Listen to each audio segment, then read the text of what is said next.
Olá pessoal, sou João Vitor Mota, monitor do módulo de abrangência das ações de saúde junto com a Bia, e nós vamos começar essa série de vídeos resolvendo algumas questões de cada GT para que vocês possam estudar para a prova.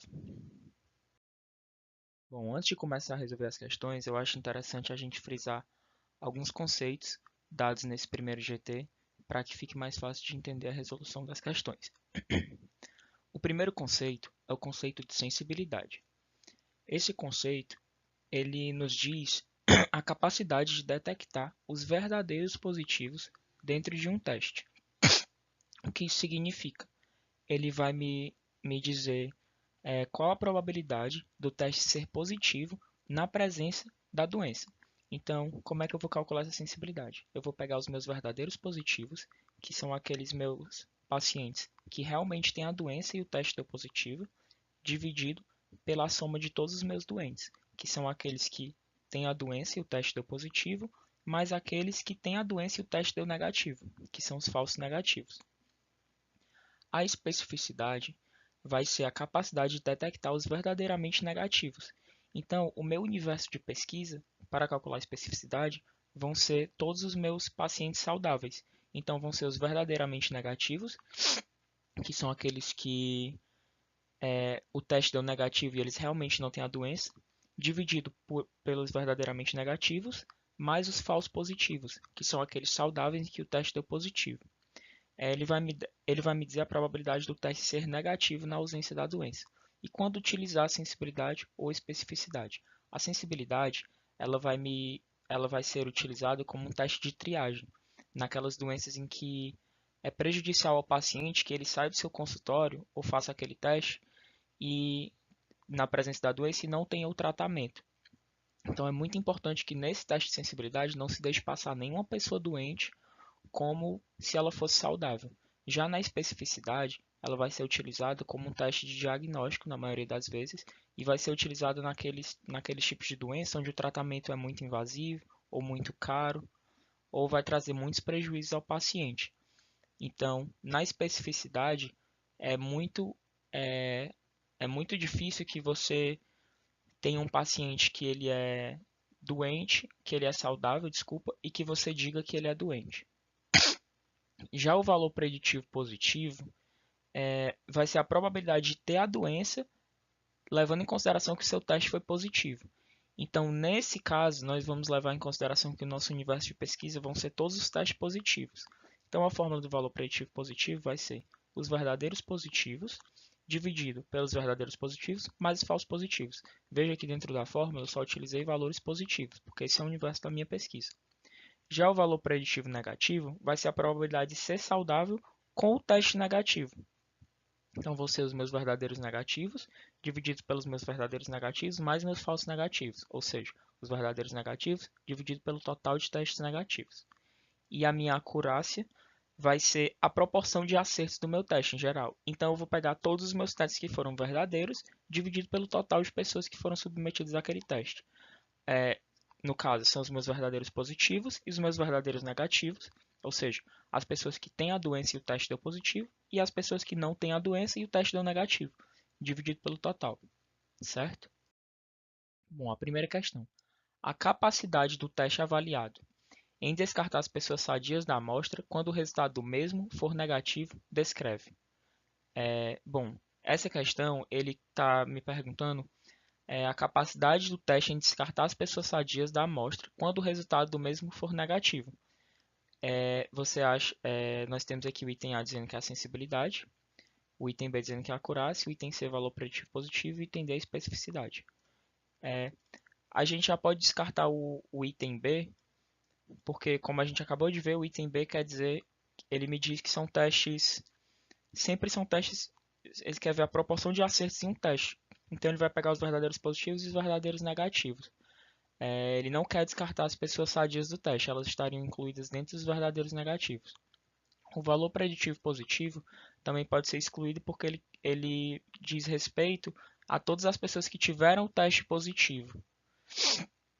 E aí nós ficamos em dúvida entre sensibilidade e especificidade. Bom, no caso dessa questão, a resposta certa vai ser a especificidade, que vai ser aquele meu índice que vai me dizer a probabilidade do teste ser negativo, levando em consideração que eu não tenho a doença. Então, dentro do meu universo das pessoas saudáveis, a chance daquele meu teste ser negativo. Então, quanto mais alto for minha especificidade, mais aquele meu teste negativo, eu vou chegar próximo à certeza de que a pessoa realmente não tem a doença, descartando, nesse caso, as pessoas sadias. Bom, segunda questão. 500 pessoas foram submetidas a um exame que deu positividade para a doença de 50%. Porém, depois o teste padrão ouro foi feito nessas pessoas e viu-se que apenas 120 realmente estavam doentes, das quais apenas 50 foram diagnosticadas pelo primeiro exame. Qual o valor preditivo positivo desse exame? Bom, para responder essa questão, é importante a gente frisar alguns números dessa questão. 500 pessoas foram submetidas ao exame que deu positividade. Então, 500 pessoas vai ser o meu total de pessoas que foram submetidas ao exame, meu total de pessoas. E ele me disse que o teste deu positivo para 50% delas. Então, metade dessas 500 pessoas deu teste positivo e metade delas deu teste negativo. Depois ele me disse que foi feito o padrão ouro e que desses 50% das pessoas, apenas 120 deles estava realmente doente. E que desses 120 que estavam realmente doentes, apenas 50 foram diagnosticados pelo primeiro teste, ou seja, estavam dentro desses primeiros 50%. E aí ele me pergunta qual o valor preditivo positivo desse exame. Bom, vamos montar a tabela. Ele me disse que o total de doentes, na verdade, desculpa, o total de pessoas que fizeram o exame foi de 500, certo? Então a gente vai colocar dentro dos totais os 500. E ele me fala que desses 500, 50% tiveram o teste positivo. Então a gente vai colocar aqui que 50% de 200, no caso 250, tiveram o teste positivo. Logo, o teste foi negativo em outras 250 pessoas, que são os outros 50%.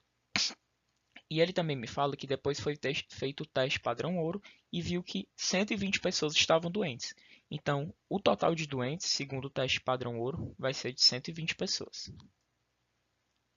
Levando em consideração isso, a gente já pode completar os não doentes. Para que a gente tenha um total de 500 pessoas, os não doentes precisam ser de 380. Logo após, ele me fala que dessas 120, 50 estavam com teste positivo. Estavam dentro desses 50% falado no início da questão.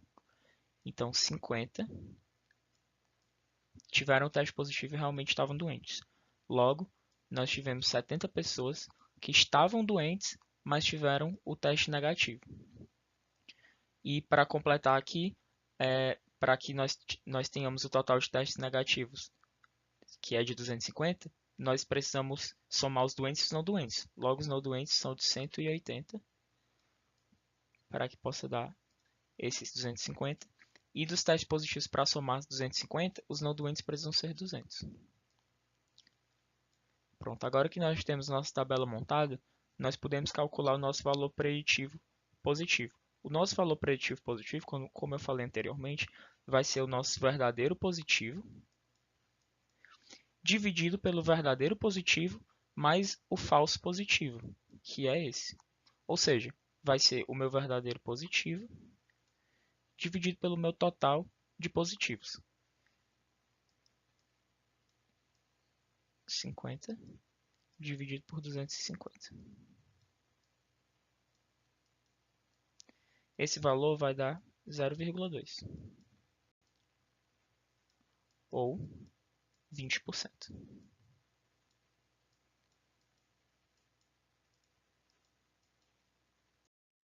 20% que é o item B da nossa questão. Bom, do GT1 é isso, pessoal. Muito obrigado. Qualquer dúvida podem tirar no nosso grupo do WhatsApp.